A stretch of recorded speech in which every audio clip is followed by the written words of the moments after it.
अस्सलाम वालेकुम स्टूडेंट्स, आपको मेरी आवाज़ आ रही है?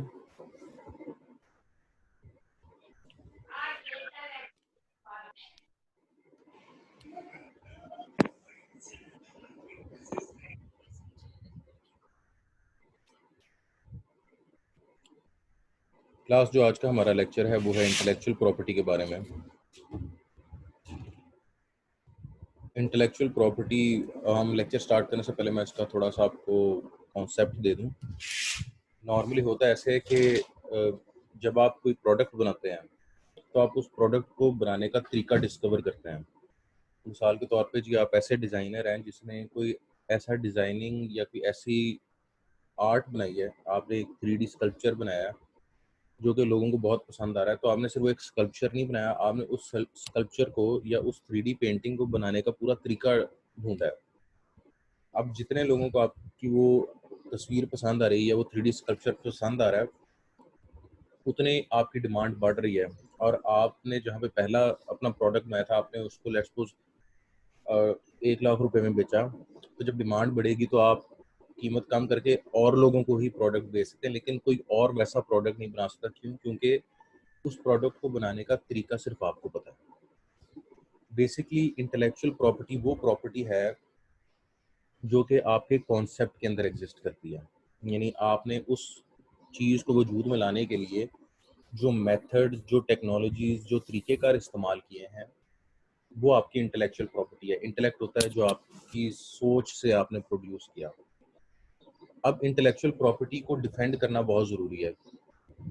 अच्छा जी, इसकी मैं मिसाल ऐसे देता हूँ कि जो खिलौने हैं, टॉयज़, लेगो एक बहुत बड़ी कंपनी है। जो लेगो टॉयज़ है ना, वो बजाय इसके कि मैं भी आपको लेगो टॉय दिखाऊँ, आप भी ऐसा कॉन्सेप्ट इमेजिन कर लें कि एक ऐसा खिलौना जो लकड़ी का बना हुआ है। गाँव में आपने अक्सर देखा होगा कि लकड़ी के खिलौने से बच्चे खेलते हैं। तो किसी न किसी ने सोचा, जिसने सोचा बनाया, उसने उस नॉलेज को पब्लिक कर दिया। अब हर गाँव के अंदर लकड़ी के खिलौने बनते हैं। कोई ये नहीं कहता कि ये मैंने ईजाद किया था।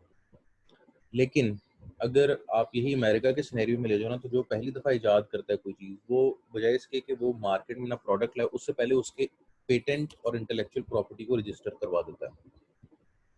उसके बाद वो अपना प्रोडक्ट मार्केट में लाता है।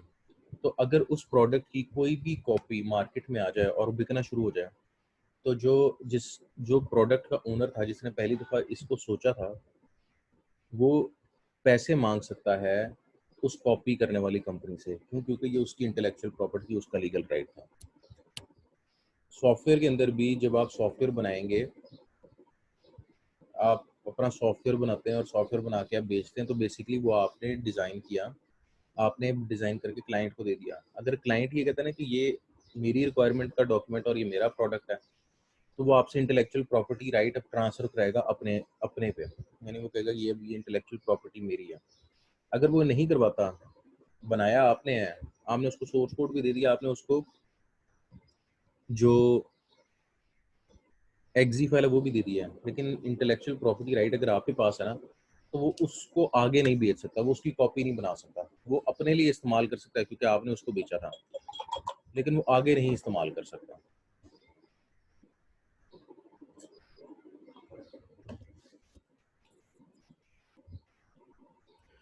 अब हम लेक्चर शुरू करते हैं। Intellectual property rights, copyright, designs, patents and trademarks, ये हम इन स्लाइड्स में कवर करेंगे।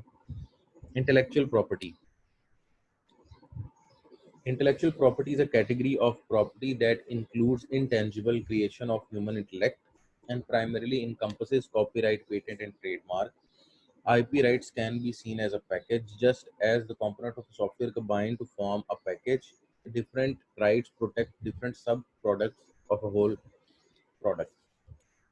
4 टाइप्स हैं जी आपकी इंटेलेक्चुअल प्रॉपर्टी राइट को कवर करने की। ये जो है हमने पिछली स्लाइड में डिस्कस की। Copyright, design, patent and trademark, या ये सारी आपकी इंटेलेक्चुअल प्रॉपर्टी को प्रोटेक्शन देती है। और जो ये स्लाइड है ये कह रही है कि जी आपकी इंटेलेक्चुअल प्रॉपर्टी ऐसे है कि आपने कुछ बनाया, तो अब अगर लेट्स सपोज आपने एक सॉफ्टवेयर बनाया, तो सॉफ्टवेयर के अंदर मल्टीपल पैकेजेस एग्जिस्ट करते थे, तो वो मल्टीपल पैकेजेस जब कंबाइन होते हैं तो एक सॉफ्टवेयर बनता है। इसी तरह आपका जो पूरे का पूरा एक प्रोडक्ट है, उसको आप कॉपीराइट भी लगा सकते हैं, उसको आप पेटेंट भी कर सकते हैं, उसको ट्रेडमार्क भी कर सकते हैं। तो आप मुख्तलिफ मेथड से अपने उस इंटेलेक्चुअल प्रोडक्ट को प्रोटेक्ट कर सकते हैं। What does intellectual property include? अच्छा जी, in the modern context the term intellectual property covers the following aspect in relevant category, namely copyright. Copyright सबसे पहले आता है जी literary, artistic, scientific work covering books, journal, magazine, written articles, ये जी copyright है। अच्छा, जो कॉपीराइट है ना वो बेसिकली जिस तरह जो पब्लिकेशन होती है ना, जब कोई पेपर पब्लिश करता है तो वो अपना मेथड पब्लिश करता है कि मैंने ये चीज़ कैसे बनाई, वो सारा मेथड कि मैंने पहले ये किया, फिर ये किया, फिर ये किया, फिर ये किया, वो फिर पेपर में पब्लिश होगा या जर्नल में या मैगजीन में। तो जो आपका लिटरेरी, जो आप लिटरेचर जो आप लिखते हो अपने हाथ से या अपनी पेंटिंग बनाते हो, जिस तरह मोनालिसा भी कॉपीराइट है, तो वो जो आप अपने हाथ से चीज़ लिखोगे या बनाओगे उसको कॉपीराइट मिल जाएगा। Trademark, trademarks, merchandise trademarks, service marks, commercial names, design designations like logos। अब जो आपकी क्रिएशन को या आपकी कंपनी को रिप्रेजेंट करने के लिए आप अपना कीवर्ड बनाओ या अपना लोगो बनाओ या अपना कोई टाइटल रखो, वो आपका ट्रेडमार्क बन जाएगा। ट्रेडमार्क भी रजिस्टर हो जाते हैं। ट्रेडमार्क इसलिए रजिस्टर करना ज़रूरी है, जिस तरह आप चेक करो कि जब बहुत बड़ी कोई कंपनी बन जाती है ना, तो उसकी ट्रेडमार्क की टी शर्ट्स ही बहुत महंगी बिकती हैं। अब जो नाइकी की शर्ट हो गई या सुप्रीम की शर्ट होगी, वो जो सुप्रीम का लोगो बैनर लगा के शर्ट के ऊपर एक मोहर लगा के वो शर्ट जो $5 की 25-25 डॉलर की बेच रहे हैं।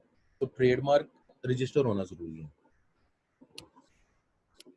फिर आगे आ जाता है जी patent. Patent involves like a new form of an airplane engine, a floor ceiling, a floor cleaner etcetera. जो आपने अच्छा जी, पेटेंट और जो हमारे पास है कॉपीराइट। कॉपीराइट आप किसी को कॉपी करने का राइट दे रहे हैं या नहीं दे रहे हैं, ये है। लेकिन पेटेंट ये है कि आप अपने तरीक़ेकार को जो प्रोड्यूस करने का, प्रोडक्शन का जो मेथोडोलॉजी है सारा, वो किसी न किसी लीगल बॉडी के अंडर रजिस्टर करा लोगे। अमेरिका की पेटेंट ऑर्गेनाइजेशन है, पाकिस्तान की पेटेंट ऑर्गेनाइजेशन है, ग्लोबल पेटेंट ऑर्गेनाइजेशन है। आपने लेट्स सपोज कोई दवाई बनाने का नया तरीका निकाला है, वो तरीका आप पेटेंट करा लोगे कि ये दवाई मैं बना रहा हूँ और इस तरीके से बना रहा हूँ। जब भी कोई सैमसंग नई टच टेक्नोलॉजी निकालती, जिस तरह फोल्डेबल फ़ोन्स हो गए, तो उन्होंने अपने फोल्डेबल फ़ोन का पेटेंट करवाया ताकि वो जो सैमसंग गैलेक्सी फोल्ड है उसको कोई कॉपी ना कर सके। इसका ये मतलब नहीं कि फोल्डिंग फ़ोन कोई बना नहीं सकता, हर कंपनी का डिज़ाइन फ़र्क होगा क्योंकि उनका पेटेंट फ़र्क है। फिर उसके बाद जो हुआवे है, उन्होंने भी फोल्डेबल फ़ोन निकालने की कोशिश की है, फिर शाओमी ने भी निकालने की कोशिश की है। उनका डिज़ाइन फ़र्क है, टेक्नोलॉजी सिमिलर हो सकती है, लेकिन पेटेंट के अंदर उस पूरे प्रोडक्ट का एक टेक्निकल डिस्क्रिप्शन होगी कि किस तरह हम ये इस चीज़ को मैन्युफैक्चर करेंगे। वो सारा डिज़ाइन जो एल्गोरिदम है, वो जब किसी इंटरनेशनल ऑर्गेनाइजेशन के अंडर रजिस्टर करवा लेंगे तो पेटेंट हो जाएगा। अब आ जाते हैं design. It include shapes of bottle, machine, model of luxury car और एनी अदर प्रोडक्ट। डिज़ाइन वो वेक्टर या पिक्चर इंफॉर्मेशन है जो कि आपके प्रोडक्ट की प्रोडक्शन के अंदर गाइड करती है प्रोड्यूस करने वाले को। तो जो आपका डिज़ाइन है वो भी आपका पेटेंट हो सकता है। इसी वजह से जो गाड़ियाँ हैं ना, वो कभी भी एक गाड़ी दूसरी गाड़ी जैसी नहीं दिख सकती। अगर दिखेगी तो वो कंपनी दूसरी कंपनी को सू कर सकती है। अब जो जी ऑडी का डिज़ाइन है गाड़ी का, उस जैसा टोयोटा भी बना सकती है, उस जैसा बाकी सारी होंडा सारी कंपनियां बना सकती हैं, लेकिन ऑडी जब अपनी गाड़ी बनाती है तो उसका डिज़ाइन भी पेटेंट करवाती है और उसके बाकी सारे कॉपीराइट्स भी करवा लेती है। What are intellectual property like? What are the intellectual property rights? Intellectual property rights are such rights which are given to person who are the author or creator of the new or original literature and artists working such as book, articles, other writing, patents, musical composition, sculpture, fund, ये सारा आपका जो भी आप produce कर रहे हो, जो आपकी नोवेलिटी है, जो आपकी यूनिक चीज़ है, उसको प्रोड्यूस करने के तरीक़ेकार को और उस प्रोडक्शन को इटसेल्फ आप अपनी इंटेलेक्चुअल प्रॉपर्टी में कंसिडर करोगे और उसको जो प्रोटेक्शन देंगे वो आपके इंटेलेक्चुअल प्रॉपर्टी राइट्स देंगे। एक मिनट क्लास। आप लोगों को आवाज़ आ रही है सही?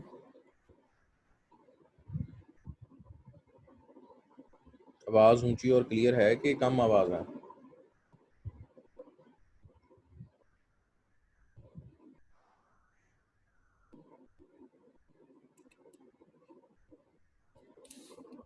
अब आवाज़ बेहतर है?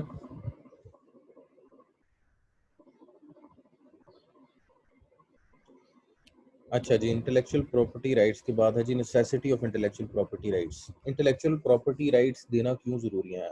यही एक वजह है कि जो कहते हैं ना कि जी मैंने अपने ख्वाब पूरे करने हैं, वो अमेरिका जाने की कोशिश करते हैं क्योंकि वहाँ पे आपको आपके ख्वाहिशात और आपकी ख्वाहिशात की हिफाजत की ज़िम्मेदारी वो मुल्क ज़्यादा अच्छे तरीके से ले रहा है एज़ कम्पेयर टू अदर ममालिक। जो इंटेलेक्चुअल प्रॉपर्टी राइट्स हैं वो इनोवेशन, क्रिएटिविटी इसको एनकरेज करते हैं। क्यों? क्योंकि अगर आप इनोवेटिव हो, आप कुछ ऐसा बना सकते हो जो कोई और नहीं बना सकता, तो आपको वो मुल्क प्रोटेक्शन दे रहा है कि आपकी क्रिएटिविटी को हम प्रोटेक्ट करेंगे। हम नहीं आपको आपकी क्रिएटिविटी पे सिर्फ़ आपको फ़ायदा उठाने का हक देंगे, किसी और को नहीं। तो encouragement to creativity by insuring its reward आपको इस चीज़ का पूरा हक मिलेगा और आपके राइट्स प्रोटेक्शन आपको होगी कि अपनी क्रिएशन का सिर्फ आप ही फ़ायदा उठा सकें। इनोवेशन इन टेक्नोलॉजी कभी कोई नई इनोवेशन टेक्नोलॉजी में आएगी तो वो कोई और कॉपी करके अपना फ़ायदा ना कर ले, सिर्फ उसी का फ़ायदा हो जिसने वो बनाया, तो वो भी टेक्नोलॉजी की इनोवेशन में हेल्पफुल होती है। फिर है transfer of technology to less developed nation and countries of the world. जो अ, जो ममालिक किसी मकसद के तहत चलते हैं ना, वो हमेशा कामयाब होते हैं। जिस तरह अगर हम मिसाल लें अमेरिका और जापान, यहाँ पे सबसे ज़्यादा पढ़े-लिखे और इंटेलेक्चुअल लोग हैं। इंटेलेक्चुअल लोग कुछ ना कुछ प्रोड्यूस करते हैं जी। पानी के मैं पिछले दिनों एक वीडियो देख रहा था कि एक साइंटिस्ट है जापान में, उसने पानी में लिखने वाला पेपर और पेन बनाया। तो वो आप उसकी वीडियो चेक करो तो वो हर टाइम कुछ ऐसा सोचता रहता है कि कोई प्रॉब्लम है तो उसका कोई हल निकालें, और जब हल निकाले तो उसका पेटेंट बना लेता है। इसी तरह उन्होंने जी टोयोटा गाड़ी भी बनाई, उन्होंने होंडा की गाड़ियाँ भी बनाई। लेकिन जब मलेशिया नया मुल्क, एक टाइम था मलेशिया और पाकिस्तान तकरीबन बराबर लेवल पे थे। मलेशिया ने अपना एक विज़न बनाया कि हमने अपने मुल्क को उठाना है, और उन्होंने मुख्तलिफ ममालिक से, अब मिसाल के तौर पे हमारी डिमांड है जी, चीनी हमारी डिमांड है, तो चीनी की फैक्ट्रियाँ बाहर से हम क्यों मंगवाएँ? अब यहाँ पे चीनी की फैक्ट्री बनाने की फैक्ट्री क्यों नहीं बना लेते? यानी चीनी प्रोड्यूस करने की फैक्ट्री हम यहाँ क्यों नहीं बना सकते खुद से? क्यों? क्योंकि वो इंटेलेक्चुअल प्रॉपर्टी राइट्स बाहर किसी कंपनी के पास है। अगर हम वाक़ई अपने मुल्क का भला करना चाहते हैं ना, तो हम ये करते हैं कि हम इन सालों के अंदर उनसे उनके 5 साल पुराना डिज़ाइन चीनी मैन्युफैक्चर करने वाली कंपनी का, या 10 साल पुराना डिज़ाइन, वो टेक्नोलॉजी ट्रांसफ़र करवा लेते हैं। मलेशिया ने ऐसा किया। मलेशिया ने जब कहा कि हमने अपने मुल्क को उठाना है, उन्होंने देखा कि मेरे मुल्क की डिमांड किस-किस चीज़ की है। उनकी डिमांड गाड़ियों की थी, उनकी डिमांड कंस्ट्रक्शन की थी। उन्होंने क्या किया, उन्होंने जापान, चाइना, अमेरिका, उन कंपनीज़ के पास जाके जो-जो उस फ़ील्ड की अच्छी कंपनीज़ थी, उनको कहा कि हम आपके पुराने डिज़ाइन्स जो आपके, अब आप मिसाल के तौर पे जी, जो प्रोटॉन गाड़ी है मलेशिया की, वो जब पहली दफ़ा उसने अपनी गाड़ियाँ बनाई थी, तो वो सारी की सारी मित्सुबिशी के डिज़ाइन थे, जो 5 साल पुराने हो चुके थे। तो उन्होंने मित्सुबिशी से टेक्नोलॉजी ट्रांसफ़र कराई। आपकी इंटेलेक्चुअल प्रॉपर्टी राइट जब आपके पास होती है, तो सिर्फ़ आपको आपके मुल्क में फ़ायदा नहीं होता। आपके इस टेक्नोलॉजी से कोई और मुल्क फ़ायदा उठाना चाहे, तो वो आपको आपके डिज़ाइन के पैसे देके आपसे वो टेक्नोलॉजी ट्रांसफ़र भी कर सकता है। हम अपने मुल्क से सिंसियर नहीं हैं। अगर हम अपने मुल्क से सिंसियर होते, तो बजाय इसके कि हम कमीशन के कल्चर को प्रमोट करते हैं, हर लिहाज से कमीशन का कल्चर प्रमोट हुआ यहाँ पे। हम इंटेलेक्चुअल प्रॉपर्टी की तरफ जाते हैं। हम कहते हैं कि बजाय इसके कि मैं बाहर से मशीन इंपोर्ट कराऊँ और उस पे कमीशन लूँ, मैं वो तरीका जिससे वो मशीन बनती है, वो अपने मुल्क में लेकर आऊँ और उसके ज़रिए मैं अपने मुल्क में मशीन बनाऊँ, बेशक वो थोड़ी पुरानी क्यों ना हो। जहाँ पे आप खरबों रुपया दे के मशीन मंगवाते हैं, आप खरबों रुपया दे के बल्कि खरबों से बहुत कम दे के आप उनसे पुराना डिज़ाइन टेक्नोलॉजी ट्रांसफ़र करवा सकते हैं।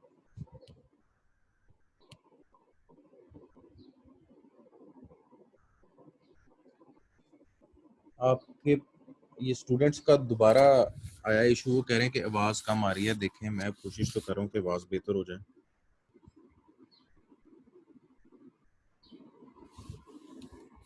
हेलो।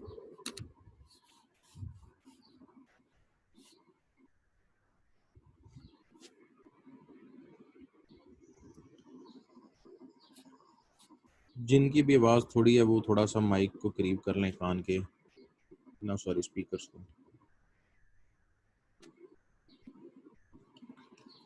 तो जो इंटेलेक्चुअल प्रॉपर्टी है ना, वो उस मुल्क के पढ़े लिखे लोगों की एक कंट्रीब्यूशन होती है पूरी इंसानियत की तरफ। जो आज आप कपड़े पहन रहे हैं, ये कपड़े किस तरह फैक्ट्री में मैन्युफैक्चर होंगे, ये भी किसी न किसी ने सोचा था, और उसके बाद वो पूरी इंसानियत को उसने भलाई की उसकी।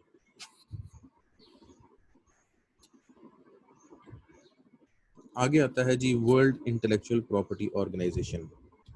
बेसिकली ये आखिरी स्लाइड, सॉरी। अब जो इंटेलेक्चुअल प्रॉपर्टी की प्रोटेक्शन के लिए मुख्तलिफ ऑर्गेनाइजेशन है, उन पर डिस्कशन करते हैं। वर्ल्ड इंटेलेक्चुअल प्रॉपर्टी ऑर्गेनाइजेशन, ये इंटेलेक्चुअल प्रॉपर्टी ऑर्गेनाइजेशन बनाई गई थी जो कि गाइडलाइंस भी प्रोड्यूस करती है और इंटेलेक्चुअल प्रॉपर्टी को कवर भी करती है। फिर intellectual property established in Pakistan. All the intellectual property right laws in Pakistan are being administered and managed by three different ministries of federal government, which are as under. Ministry of education उसको cover कर रही है, फिर उसके बाद ministry of industries and production उसको cover कर रही है, और मिनिस्ट्री ऑफ कॉमर्स उसको कवर कर रही है। अब कौन कौन सा आपका, क्योंकि चार हमारे पास इंटेलेक्चुअल प्रॉपर्टी की प्रोटेक्शन में चीज़ें आती हैं। हमारे पास ट्रेडमार्क आता है, कॉपीराइट आता है, हमारे पास डिज़ाइन आता है, पेटेंट आता है। तो ये इन्होंने ना सब हेडिंग्स में बता दिया कि जी जो कॉपीराइट है वो ऑर्डिनेंस मिनिस्ट्री के अंदर आती है, जो डिज़ाइन है वो मिनिस्ट्री ऑफ इंडस्ट्रीज में आता है, ट्रेडमार्क जो मिनिस्ट्री ऑफ कॉमर्स में आता है। अच्छा जी, आगे आ जाता है हमारे पास। अब कॉपीराइट है क्या? Copyright is a legal right existing in many countries that grant the creation of an original work exclusive right to determine whether and under what condition this original work can be used by any other person. जब आपने कुछ produce किया, आपने एक song produce किया, आपने एक movie produce की, तो वो आपने उसके साथ उसका एक लीगल राइट भी प्रोड्यूस करना है कि लोग इसको कैसे इस्तेमाल कर सकते हैं। लोग सिर्फ खुद ही गाना सुन सकते हैं कि वो गाना सुनने के साथ साथ किसी और के कंप्यूटर पे भी वो गाना कॉपी कर सकते हैं। तो बेसिकली कॉपी करने के राइट्स कवर होते हैं जी कॉपीराइट में। In similar terms, copyright is the right to copy. This means that the original creator of a product and anyone he gives authorization to are the only one who are the exclusive right to reproduce the work. Copyright, it protects more items generated by a business or individual than any other aspect of IP right. जो बाकी तीन है, patent, design और trademark, उसके मुकाबले copyright सबसे ज़्यादा protection देता है।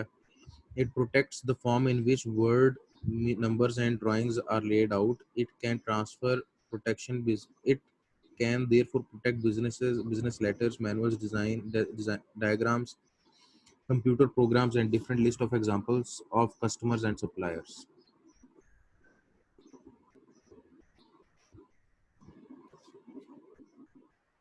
अच्छा जी, ये सवाल है कि जी सर पेटेंट कलर स्कीम के बारे में नहीं होता।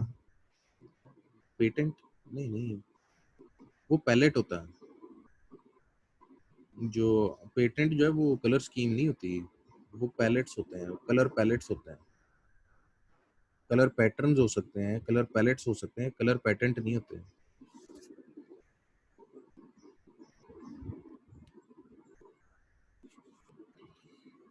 Copyright law gives 6 exclusive rights to the owner of the copyright: copy the work, issue copies to the public, lend the work to the public, perform, play or show the work in public, broadcast the work in public,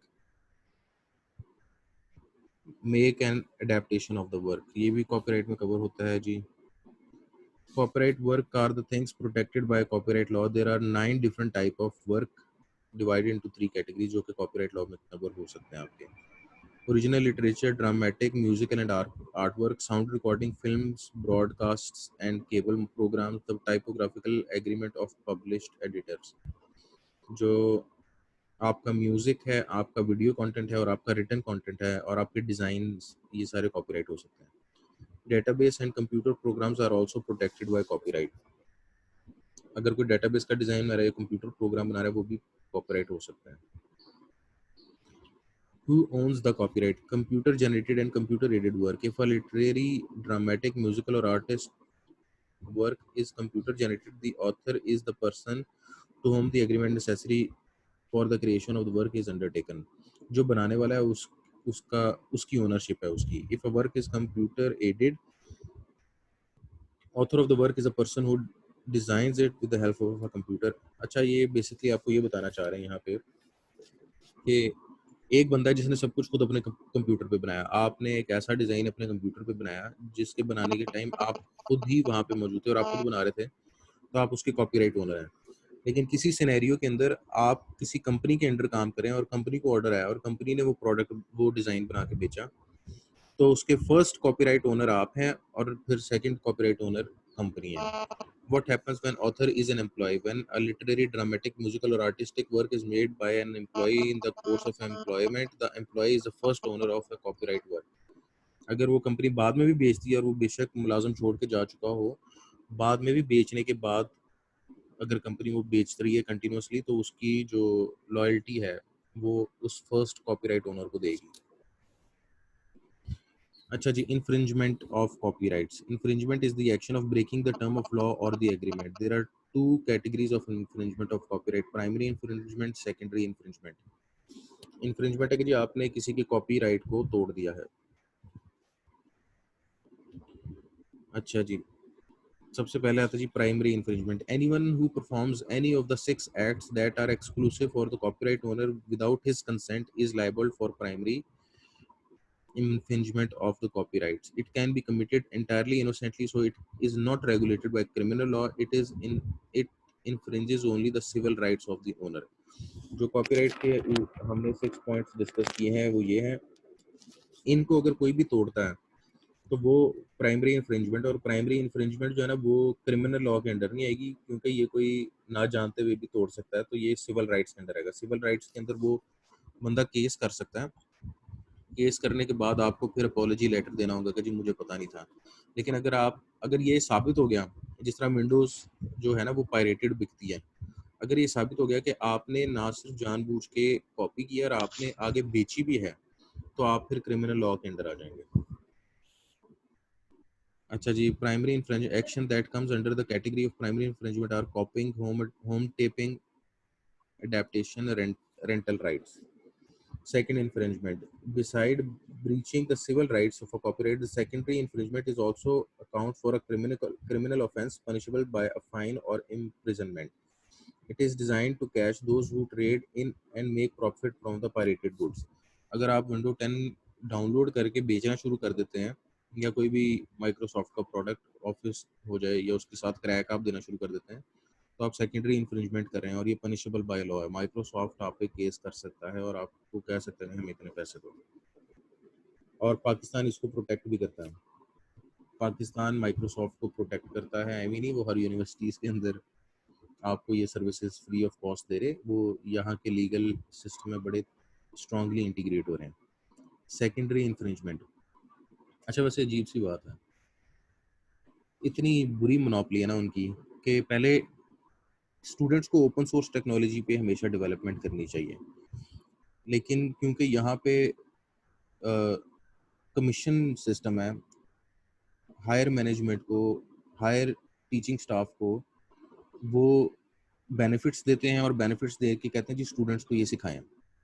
अब student जब सीख लेता है Microsoft for example, वो जी आपको सारे का सारा माइक्रोसॉफ्ट बेस अगर काम कराया जाए तो आप विजुअल स्टूडियो पे बड़े अच्छे डेवलपर बन जाते हो. जब मार्केट में जाके आप कोई भी अपना प्रोडक्ट क्लाइंट को बनाकर दोगे माइक्रोसॉफ्ट का, तो जाहिर सी बात है वो विंडो पे चलेगा, तो उसको विंडो की रजिस्टर्ड की लेनी चाहिए. फिर जाहिर सी बात है जो आप एप्लीकेशन बनाएंगे उसका एक डेटाबेस का सर्वर लगेगा, तो उसको सर्वर की भी लेनी पड़ेगी. फिर आप विजुअल स्टूडियो पे डेवलपमेंट करें, विजुअल स्टूडियो की भी की आपको लेनी पड़ेगी. और अगर आप ये तीनों की नहीं लेंगे और आप डेवलपमेंट करते जाते हैं, सॉफ्टवेयर हाउस आपने बनाया और आप अच्छा ग्रो कर रहे हैं, तो जब तक तो आप छोटे हैं, माइक्रोसॉफ्ट आपको हाथ नहीं डालेगा। लेकिन जैसे ही आप एक बड़ी ऑर्गेनाइज़ेशन बनेंगे, वो आपको पुरानी तमाम आपके क्लाइंट्स की हिस्ट्री निकाल के देगा। और मेरे सामने मैंने वो लीगल शो कॉज़ नोटिस पड़े हुए हैं जो माइक्रोसॉफ्ट ने ऑर्गेनाइज़ेशंस को भेजे हैं। उन्होंने वो आईपी एड्रेस जो उनके प्रेमिसेस में है, उसके अगेंस्ट कौन-कौन सा सर्वर, कौन सी विंडो चल रही है और उसपे क्या-क्या इंस्टॉल्ड है, वो सारी डिटेल के साथ कहा कि ये सब कुछ हमारे इतने पैसों का बनता है, तो हमें इतने पैसे दें। और वो फिर कंपनी को देना पड़ता है क्योंकि वो फिर माइक्रोसॉफ्ट कोर्ट में ले जाता है।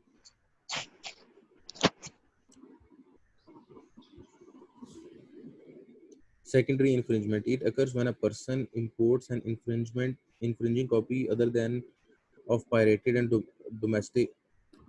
It occurs when a person imports an infringing copy other than for private or domestic use. आपने अपने लिए नहीं इस्तेमाल किया, आपने डाउनलोड करके आगे बेचना शुरू कर दी। Possesses an infringing copy in the course of business. आपने वो कॉपी बिजनेसेस के अंदर इस्तेमाल करी, यानी पायरेटेड आपने बिजनेसेस को देना शुरू कर दी। Sell or tell for a hire in infringing, आपने उसको आगे किराए पे देना शुरू कर दिया। कोई सॉफ्टवेयर है जो आप उसको क्रैक करके किराए पे दे रहे हैं। Transmit the work trans transmits the work by mean of telecommunication system, आप उसको फैला रहे हैं टेलीकम्युनिकेशन सिस्टम के जरिए। इन्वॉल्व इन इनडायरेक्ट, और आप खुद से इनडायरेक्ट इन्फ्रिंजमेंट में इन्वॉल्व हो रही, सेकेंडरी इन्फ्रिंजमेंट आ जाती है। आगे आगे जी, कॉपीराइट ऑर्डिनेंस जो यहाँ से ऑनवर्ड है, 93 स्लाइड्स ऑनवर्ड। इंशाल्लाह क्लास को हम कल पढ़ेंगे। अभी तक कोई क्वेश्चन है तो आप मुझसे पूछ सकते हैं।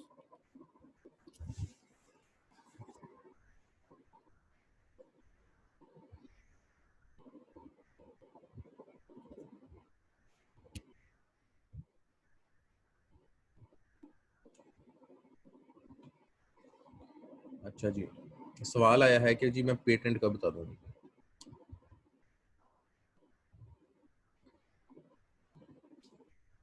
मैं पेटेंट आपको खोल के दिखा देता हूँ, बजाय इसके कि मैं अपने मुँह से कुछ भी बोलूँ, आपको समझ नहीं आएगा। ये क्या मसला है सुनको?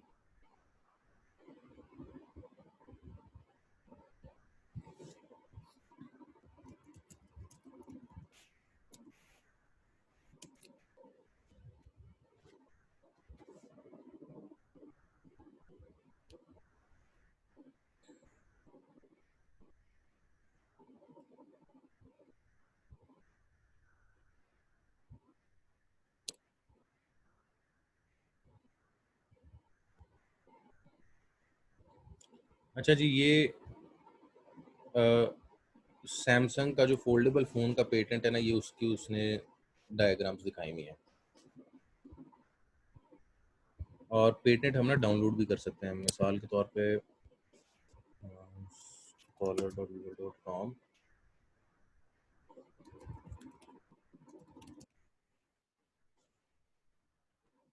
ये देखें, ये अब आपको ये लिखाना चाहिए गूगल पेटेंट। तो जी, system of control distribution of user profiles over a network.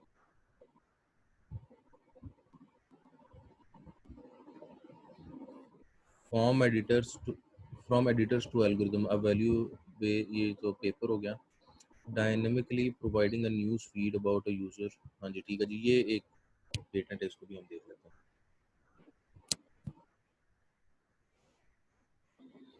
Patent जी इस तरह का दिखता है ये, क्योंकि covered under some legal organisation है, तो उसकी पेटेंट का सीरियल नंबर होगा, पेटेंट आईडी होगी, पेटेंट जिस दिन पब्लिश हुआ है उस दिन, उसके बाद जिसने किया है फाइल पेटेंट, उस ऑर्गेनाइजेशन का नाम, और उसमें अब जो कॉन्सेप्ट्स इन्वॉल्व हैं, इन्वेस्टर्स इन्वेंटर्स जो इन्वॉल्व हैं, वो असाइन किसने किया, नोटिस अप्लाई, ये डिटेल डॉक्यूमेंट है।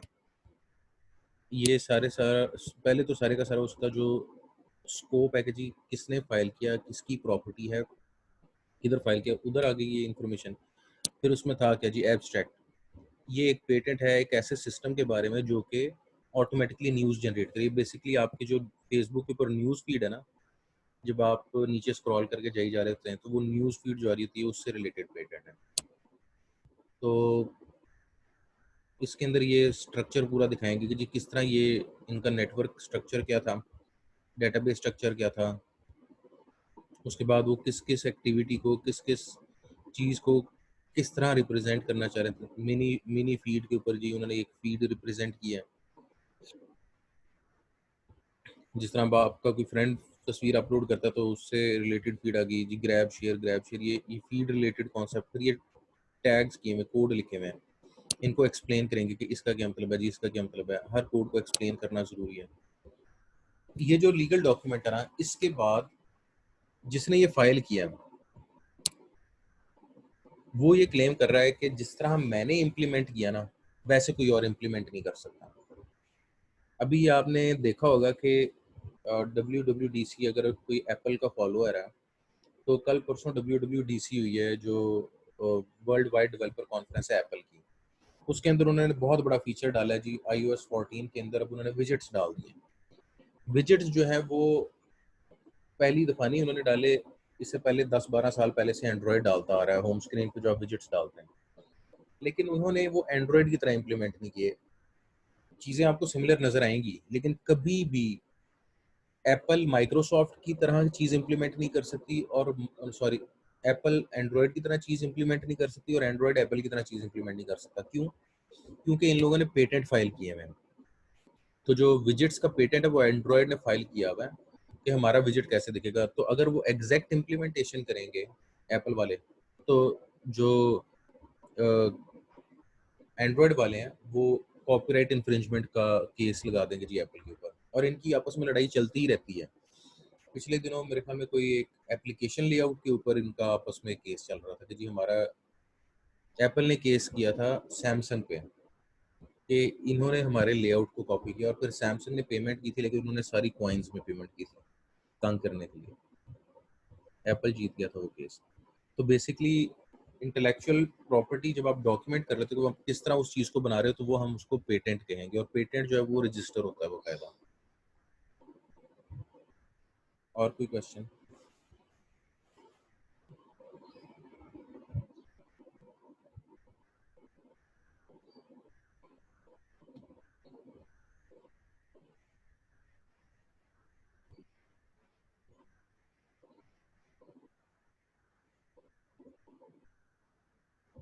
चलें ठीक है स्टूडेंट्स, कोई क्वेश्चन नहीं है तो अब हम सेशन एंड करते हैं। अल्लाह पाक आपके घर वालों को अपने हिफ्ज़-ओ-मान में रखे। मुझे और बाकी दोस्तों को दुआ में ज़रूर याद रखिएगा। नाउम्मीद ना हो, मोमिन नाउम्मीद नहीं होता। इंशाल्लाह फिर कल मुलाकात करते हैं, तब तक के लिए अल्लाह हाफ़िज़।